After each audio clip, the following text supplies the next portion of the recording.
ganito kami magpaligo ng aming inahin mga ka-asenso, dahil nga po bagong panganak ito, ikatlong araw na ng aming inahin na manganak. Pinaliguan po namin ito, at ang aming ginawa para hindi mabasa ang mga biik, nilagyan po namin ng harang dyan sa pagitan ng biik at ng inahin.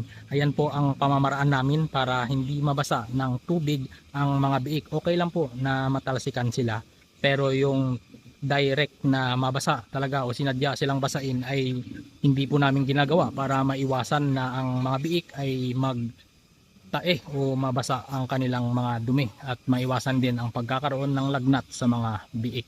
Ganito lang po ang kagandahan ng naka-elevated na ang farrowing pen, dahil ang mga biik po ay hindi madungis lang ito kung hindi kaagad makuha yung dumi ng kanilang nanay.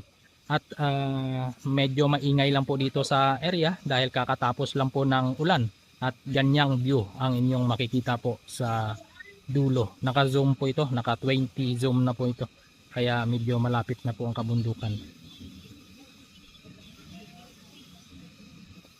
At sa tabi ng saw na ito, malapit na rin manganak ang isang saw po namin. F1 po, large white and landrace, kaya F1. Pure na large white, pure na landrace ang kanilang parents, kaya F1 na po yung aming inahin.